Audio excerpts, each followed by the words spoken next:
మనకు టీచర్లే రాస్తారు, పండిట్లే రాస్తారు.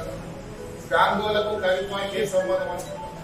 నిజంగా సారు కవిత సంస్కృతి రాసినట్టు నేను కూడా అత్యంత నిత్యం వారు డబ్బుల లెక్కలో మునిగిపోతూ వారికి ఎట్లా కవిత్వం అవుతుంది అనేది చాలా మనకు అరుదుగా కనిపించినట్టు బ్యాంక్ మేనేజర్ కవుల్లో మరి ప్రవీణ్ శ్రీ గారు నిజంగా మొదటి పుస్తకమే చాలా అద్భుతంగా మొదటగా జనద్వాల గారు మొదటి సంపుటాన్ని ఆవిష్కరించవలసిందిగా వారిని దశాబ్దాలకు పైగా తెలుగు సాహిత్యాన్ని విశ్వాసంగా భావిస్తూ వేలాది కవితల్ని వందలాది వ్యాసాన్ని రచించినటువంటి రచయిత శ్రీ జనద్వాల గారి చేతుల మీదుగా ఈ కవితా సంపుటి ఆవిష్కరించుకోవడం, తొలి సంపుటి ఆవిష్కరించుకోవడం, రెండవ సంపుటి శ్రీమతి చిన్నమ్మ థామస్ గారిని ఆవిష్కరించవలసిందిగా కోరుతున్నాం.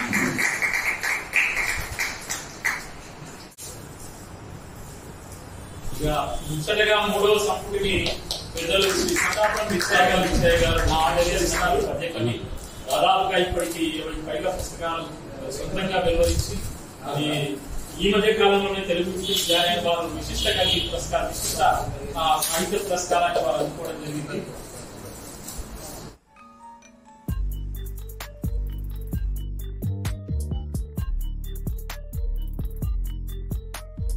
ఈ పుస్తకంలో ఉండేటువంటి కవిత్వాలన్నీ కూడా మనకు భావ కవిత్వానికి చెందినటువంటివి. నిజంగా ఈ భావ కవిత్వానికి మూల పురుషుడు ఎవరు అంటే మనం దేవులపల్లి కృష్ణశాస్త్రి గారిని చెప్పుకుంటాం. ఆమె కళ్ళల్లో నేను మేఘాలు కమ్ముకున్నప్పుడు నేను తన వెంటే ప్రయాణిస్తుంటాను. నిజంగా ఎలా పోతుంది ఆ భావ కవిత్వం అంటే దేవులపల్లి కృష్ణశాస్త్రి గారి కవిత్వాన్ని చదువుతుంటే ఎలాంటి ఫీలింగ్ వస్తుందో ఈ పుస్తకంలో ఉండే 83 కవిత్వాల్లో దాదాపుగా నిన్న మండలకి తీసుకెళ్లిపోతుంది. అలాంటి ప్రేమ ప్రణయ అటువైపు తీసుకెళ్లిపోయేటువంటి భావాలు అనేటువంటివి ఉన్నాయి. ముఖ్యంగా అమరుని శృంగారం అనేటువంటి భావ్య కవితా శాఖలో ఉండేటువంటి లక్షణాలన్నీ కూడా ఈ యొక్క శ్రీ ప్రేమలేఖలు అనేటువంటి పుస్తకంలో మనకు తెలంగాణ రాష్ట్రంలో తెలంగాణ ఆవిర్భావం తర్వాత వనపర్తి జిల్లా నుంచి ఇది 3వ సంపుటి అనుకుంటా ప్రేమ కవిత్వంలో రావడం. ఎందుకంటే ఉమ్మడి పాలమూరు జిల్లా నుంచి 11 ప్రేమ కవిత్వాలు వచ్చాయి. ఒకే వేదిక పైన ఆవిష్కరణలు జరిగాయి. ఉమ్మడి పాలమూరు జిల్లా నుంచి 11 ప్రేమ కవిత్వ కావ్యాలు, వనపర్తి జిల్లా నుంచి ఉన్నాయి 2 కవిత్వ కావ్యాలు. ఒకటి ఉప్పరి తిరుమలేశ్ రచించినటువంటి నీ ధ్యాసలోనే, ఒకటి సత్యనీలిమ రచించినటువంటి నీ తలపుల్లోనే ఈ గడ్డ నుంచే పురుడు వస్తున్నాయి ప్రేమ కావ్యాలుగా. ఆ తర్వాత ఆ కోవకు ఈ ప్రాంతం వాసిగా ఈ పుస్తకాన్ని కూడా ఆ కోవకు తీసుకెళ్తే వనపర్తి జిల్లా చరిత్ర మనం లిఖించుకోవాలనుకుంటే ఆ చరిత్రలో ఇది 3వ పుస్తకంగా మనము ఇక్కడ నుంచి ప్రేమ కావ్యాలు వచ్చాయి. 20 సంవత్సరాల వయసులోనే, నూనూరు మీసాల వయసులోనే రాసినటువంటి కవిత్వం ఇది. కానీ 40 సంవత్సరాల వయసులో దీన్ని పుస్తకంగా తీసుకురావడం జరుగుతుంది. అతి గాఢమైన ప్రేమ, అతి అమరమైన ప్రేమ. నిజంగా ఒక కవిత చదివితే ఒకటి అనిపించింది, మారణ శాసనం. మొదటిసారి నాలో ప్రేమజాలను నటించిన నీ కన్నుల కాంతుల సాక్షిగా ఈ జన్మను నేను విడినా మరో జన్మకై రణం సాగిస్తా, నీ కోసం ఆ పరలోకాన్ని జయిస్తా. పరలోకానికి పోయి జయించి కూడా నీ ప్రేమ నేను పొందుతా అంటున్నాడు రచయిత. ఆయన ప్రేమిస్తున్నటువంటి ప్రేయసి బలం ఎంతగా ఉందో మనకి ఇక్కడ అర్థమవుతుంది. ఆయన యొక్క హృదయ మందిర సింహాసనం పైన కొలువు తీరి ఉన్న అందాల రాసి ఆయన ఏ విధంగా గాఢంగా ప్రేమించిండో కూడా చెప్తుంది. ఎందుకంటే చాలా మంది రచయితలు చూస్తే నీ హృదయ సీమ నా స్వర్గ సీమ అన్నవాళ్ళు ఉన్నారు, నా ఎదరాని నువ్వే అన్నవాళ్ళు ఉన్నారు. ఈ జన్మలో నీవు కాదన్నా మరో జన్మలో నిన్నే నీకు పుట్టాలో నువ్వు నాకు కలవాలో రాసిన వాళ్ళు ఉన్నారు. కానీ నీకోసం నేను పరలోకాన్ని జయిస్తాను ఇంత గాఢంగా రాసినటువంటి రచయితను సార్ గారు ఒక్కరే అనే విషయాన్ని ఇప్పటి వరకు ఈ కాలంలో మీరు ఒక్కరే ఈ పుస్తకాన్ని చదివితే 60 ఏళ్ల వాళ్ళైనా 90 ఏళ్ల వాళ్ళైనా 60 ఏళ్ల వారినైనా 90 ఏళ్ల వారినైనా మిమ్మల్ని ఏలు పట్టుకుని మీ 20 ఏళ్ల జీవితానికి ఆయన తీసుకెళ్తారు. ఈ పుస్తకాన్ని మీరు చదువుతున్న వయసు మీరు 60 ఏళ్ల వాళ్ళైనా కావచ్చు, 90 ఏళ్ళైన వాళ్ళైనా కావచ్చు. ఆ కవిత్వంలోకి మనం దిగి వెళ్ళిన తర్వాత తను అక్షరాలతో మన వెంట వచ్చి మన చిటికన వేలు పట్టుకుని 16 ఏళ్ల నాటి నీ జ్ఞాపకాన్ని, 20 ఏళ్ల నాటి నీ యవ్వనాన్ని నీ అమర ప్రేమిక స్వర్గధామంలోకి తీసుకెళ్తాడు అనేటువంటి విషయంలో ఎలాంటి సంకోచం లేకుండా చెప్పవచ్చును. ఎందుకంటే ఆయన ఎటు చూసినా నువ్వే అనేటువంటి కవిత్వంలో అంటారు. నా ఎదలోతుల్లో నిండా ఎన్నో జ్ఞాపకాలు గోడలు కట్టుకుని ఆ గోడలకు ఆమె రూపాన్ని చిత్రీకరించుకున్నాను. ఆమె ఊహించిన ప్రేమ కవిత్వం కిరణాలతో నిత్యం నన్ను మేల్కొల్పుతుంటుంది. అందరికీ సూర్యోదయం చేస్తే నమస్కరించుకుంటారు. 16 ఏళ్ల వయసులో సూర్యోదయంతో నమస్కారాలు ఉండవు. ఇప్పుడు మొబైల్ ఫోన్ వచ్చింది కాబట్టి మెసేజ్ వస్తుంది. అప్పట్లో కళ్ళ రాని ఉదయాన్నే మేలుకొరకు వస్తుంది 4 గంటలు. ఆహా, నేను అనుకుంటా అంత ఉదయాన్నే ఎక్కువ జాములోనే ఆయన రాసి ఉండొచ్చేమో అనుకుంటున్నా. అలాంటి ప్రేమ హృదయ అంతరంగంలో నిండుగా నింపుకొని ఆమె ప్రేమ అలలు ఊటలు ఊటలుగా ప్రవహిస్తారు. ఒక్కొక్క జ్ఞాపకాన్ని ఒక్కొక్క కవిత్వంలోకి వంపి ప్రేమామృతాన్ని పంచారు. తన హృదయం పొద్దు మీద పొడిచే ఎక్కువ జాము కంటే వెన్నెల్లో తిరుగాడే ఆడపిల్లల వెంటనే బాగా పయనిస్తున్నాడు. ఎందుకంటే ఆయన రాసిన కవిత్వంలో మనం 83 చూస్తే దాదాపుగా 13 కవిత్వాలు రాత్రి వేళల్లో పండుగ వేళల్లో ఆమె వైపు దిగినటువంటి ఆమెతో సంఘర్షించినటువంటి అంశాలు మాత్రమే మనకు కనిపిస్తాయి అని ఆమె అక్షరాలతో ప్రేమాభిషేకం కూడా చేశాడు. ఒక కవితలో అంటాడు, నీవు అటు నేను ఇటు, మనం ఎటైనా మనం ఒకటే అనేటువంటి భావాన్ని చిత్రీకరిస్తాడు. ఇలా ముఖ్యంగా నేను కానీ 83 శీర్షికలను చదివితే అవి 83 శీర్షికలు కావు. శీర్షిక చదువుతా ఉంటే మీ హృదయ కవాటాలు మీ ప్రేయసి పేరు తప్పిస్తాయి. అంత అద్భుతంగా చెప్పాడు.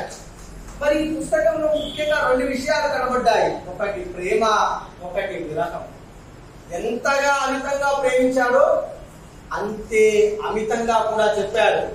నన్ను వదిలి నీవు వెళ్తే జయిస్తా అంటే విరహమే అంత బాధ ఉంటుంది ఆయనకు. మరి ఎవరో తెలియలేదు. 2 పేర్లు కూడా అందులో కనబడ్డాయి. వాటి గురించి మాత్రం ప్రస్తావించారు.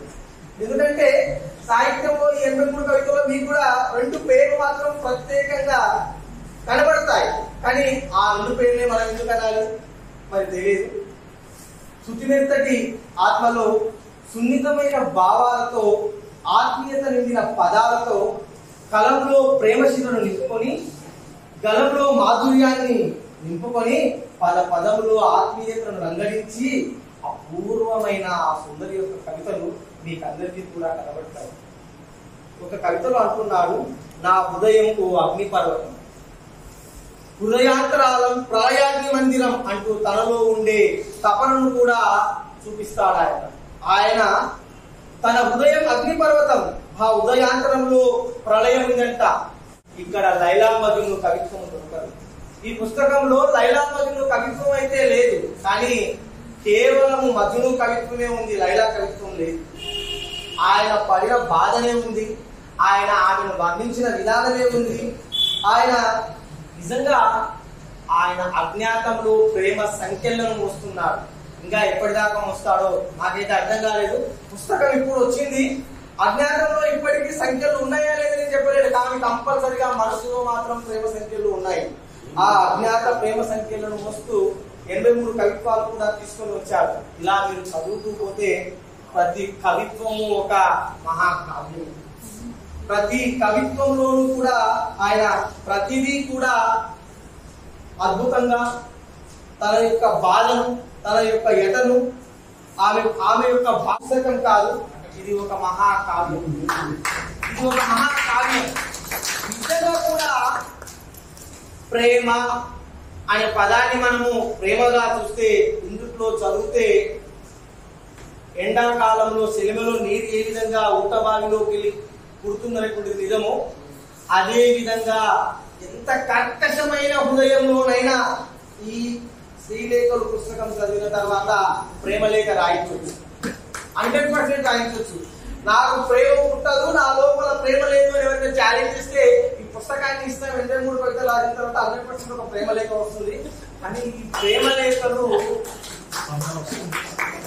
వస్తుంది 100%. కానీ ఒక సగర్వంగా చెప్తా, ఈ ప్రేమ లేఖలు ఆ ప్రేయసికి అందలేదు అనుకుంటారు. ఇవి అందరి ప్రేమ లేఖలే, అందిన ప్రేమ లేఖలు అయితే లేవు. ఎందుకంటే అందిన ప్రేమ లేఖలో రిప్లై ఉంటుంది, ఆ రిప్లైకి తగ్గట్టుగా కవిత్వం మారిపోతుంది.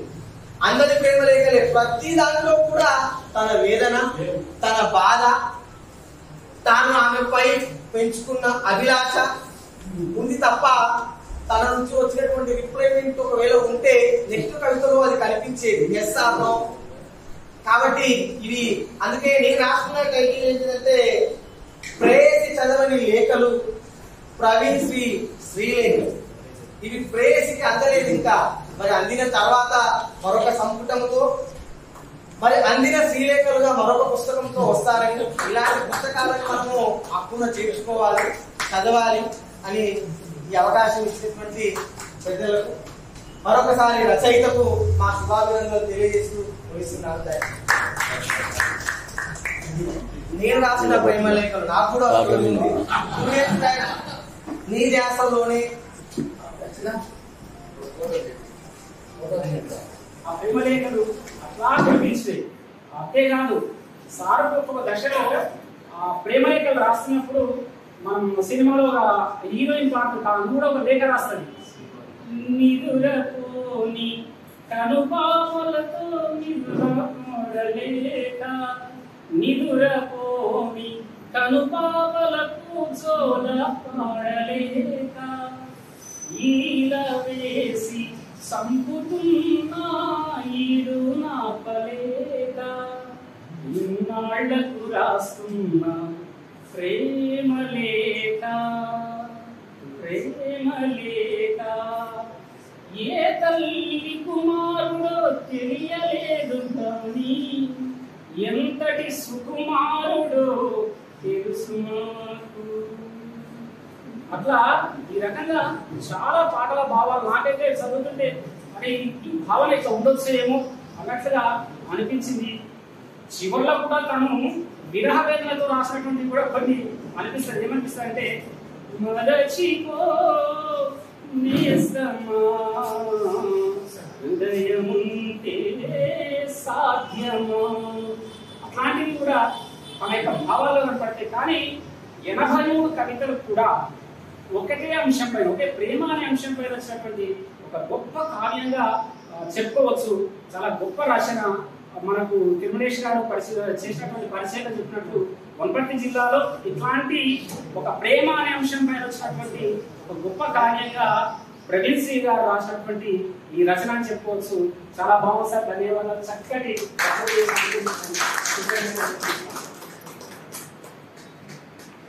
అది సారు బ్యాంక్ ఉద్యోగి అయిన కూడా మేనేజర్ అయిన రాశుడు అవి చదువుకుంటూ వస్తుంటే నేను 40 సంవత్సరాల క్రితం బయట దిగిన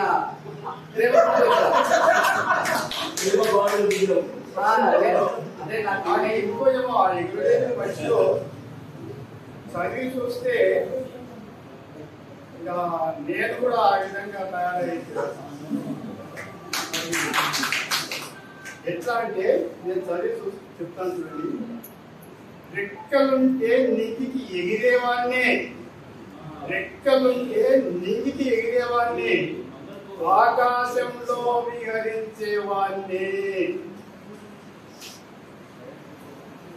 చంద్రుడిని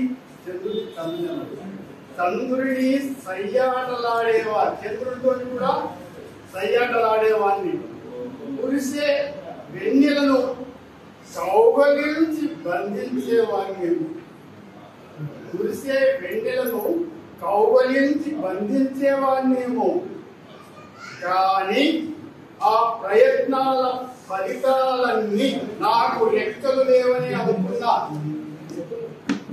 రెక్కలు లేవని అనుకున్నా భూమాత భారమయ్యేవాడిని, శిక్షేమృగాలకు చిక్కేవాడిని, పరాన్న జీవిని బ్రతికేవాడినేమో కానీ ఆ రెక్కల రెప్పరెప్పల సౌవడిలో ఆ భూభాలన్నీ పటాపంచలే కలుపుతుంది.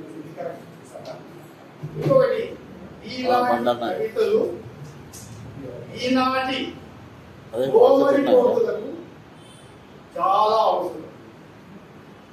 ఎవరైనా ఆత్మహత్యలు చేసుకునేదంటే సోమరి కోతులే. ఎందుకు ఎక్కడ నిజంగా మానవుడైన వాడు ఆత్మహత్య చేసుకోవడానికి వీలేదు. కవిత చదివిందంటే సత్యవాడు కూడా బ్రతికే అవకాశం. ఈ కవితను ఒక్కదాన్ని మీరు హైలైట్ చేయండి. ఎవడన్నా చనిపోయినప్పుడు ముందర పెట్టుకుంటున్నారు. ఈ యొక్క లేఖలో ఉన్నటువంటి మహత్యము చాలా ఉంది. ఒకటి రాసుకోవచ్చు, కానీ ఇక్కడ ప్రవీణ్ శ్రీ రాసినటువంటి పుస్తకం ప్రేమ, అదే తల్లి ప్రేమ, వీరాల ప్రేమ, తల్లిదండ్రుల ప్రేమ, అన్నదమ్ముల ప్రేమ, రకరకాల ప్రేమలు ఉంటాయి. కానీ ఇక్కడ కేవలం స్త్రీ ప్రేమ. కానీ ఏదైనా కావాలనుకున్నాడు అదే చాలా అద్భుతమైనటువంటి పుస్తకం. చిన్నగున్న పెద్దగా ఉంది, చిన్నగున్న అంశాలు చాలా పెద్దగా అద్భుతంగా ఉంది. ఇంతకుముందు చెప్పారు మహాప్రస్థానంలో ఎందుకు వచ్చామంటే, మహాప్రస్థానంలో వచ్చిన కవిత చెప్తారు చిరకాలం జరిగిన మోసం ధనవంతుల పన్నాగాలు బలవంతుల పాలు ఇంకా పై సాగమని మీరు ఒక బతికేన కుక్కల వల్ల నక్కల వల్ల సందులలో పందుల చీ మీద ఒక బతికేన కుక్కల వల్ల నక్కల వల్ల సందులలో పందుల వల్ల చీ మీద ఒక బతికేన. దాని పద్యం వచ్చిన ఏమైనా చదువుకోవచ్చు. ఇది కూడా అద్భుతంగా రాసింది. ఇప్పుడు గాయకులు అంటే గాయం పాటలు కూడా వాడు పద్యంగా పద్యాలు చెప్పుకోవచ్చు, ఉత్తర చెప్పుకోవచ్చు. ఒక అద్భుతమైనటువంటి మనకు పుస్తకాలు రాసినటువంటి సోదరుడు ప్రవీణ్ సార్ గారి మనస్ఫూర్తిగా మరొకసారి అభినందిస్తూ, నాకు రెక్కలే ఉండే నేను ఎదిరేది, మీకు రెక్కల అవసరం లేదు, మీరు జన హృదయాలలో ఎదుర్కొన్నారు. మీకు దేవుడు ఆయుష్ ఆరోగ్యం ఇవ్వాలని, మీ కుటుంబం అంతా చల్లగా ఉండాలని కోరుతూ మరొకసారి ఈ రోజు రైతు గురించి మాట్లాడుకుంటాం.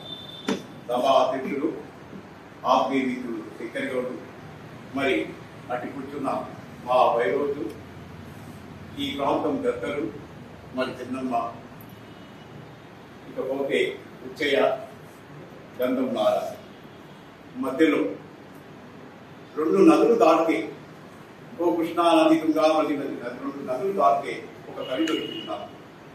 ఆ కర్నూలు ప్రాంతం నుంచి వచ్చిన ఆ కవి, ఆ మిత్రుడే ఈ రోజు మన ముందు ఎక్కడెక్కడో పుస్తకాలు ఆవిష్కరించినా కూడా ఈ ప్రాంతంలో ఈ గాలి పీల్చుకున్నందుకు ఇక్కడ నేను నా ప్రేమ కవితాన్ని ఇవ్వాలని, నా ఆత్మీయతను మళ్ళీ ఒకసారి చూసుకోవాలని ఇక్కడికి వచ్చిన చూడు ఆ ప్రవీణ్, అతనికి నేను మనసారా గౌరవించుకొని అభినందిస్తున్నాను.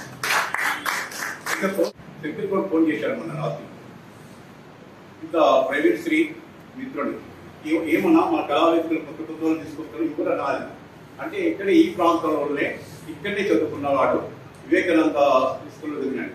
బహుశా జలజ్వాలను గుర్తుపట్టిండొచ్చు అని నేను అనుకుంటున్నాను. ఏమిటి కవిత అన్నాడు, శ్రీలేఖలు అని చెప్పారు. 83 కవితల్ని 88 పేజీల్లో మనకిలా ఇచ్చి, ఇక్కడ ఉన్న వాళ్ళందరినీ కూడా వయసుతో నిమిత్తం లేకుండా అందరినీ ప్రేమలోకి, తమ బాల్యాల్లోకి తీసుకుపోయి వాళ్ళను కూడా కౌలు చేయాలనే తపన కలుగుతుంది ఈ పుస్తకంలో. అది ఇంతమందిని ఆశంగా మీటింగ్ అయినా కూడా ఇంతమందిని కట్టేసిందంటే ప్రేమకున్న గొప్పతనం, ఈ ప్రవీణ్ శ్రీకి ఉన్న గొప్పతనం, ఈ దుడ్లు ఉన్నాయి 83 కవితలకు ఉన్న గొప్పతనం. తిల్చలేని సాధ్య కవితం అని రాసిన సీనీ కవిత్రుడు అదొక్క వాక్యం చాలండి ఈ పుస్తకానికి ఉన్న గమ్యంలో చెప్పడానికి. తిల్చలేని సాధ్య కవితం.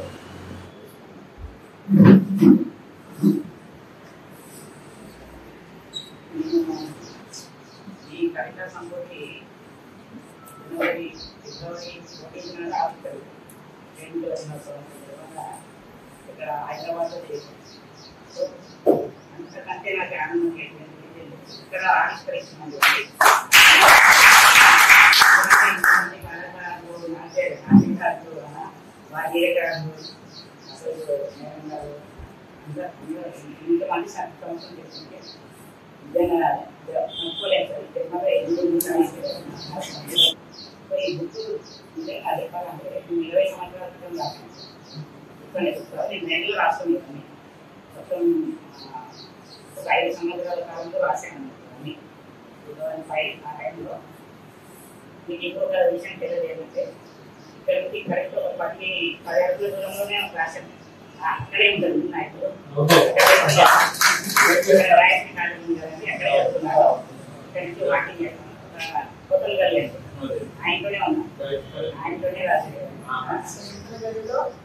అదే నేను కూడా జీవిత కోసం చాలా చేస్తున్నాను, వేరే ఇంకొక చూస్తాను, కానీ మళ్ళీ మీరు అన్నట్టుగా అది చూస్తూనే నాకు చాలా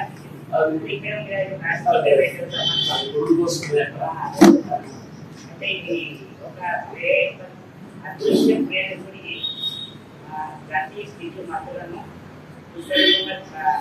కవరైపోయి ఒక అమ్మాయి సౌందర్యం, ఆ అమ్మాయిపై ప్రేమ, ఒక ప్రియురాలి ప్రియురాలిపై ఉన్న ప్రేమ, ఆరాధన, వేదన, నివేదన అన్నీ ఉంటాయి.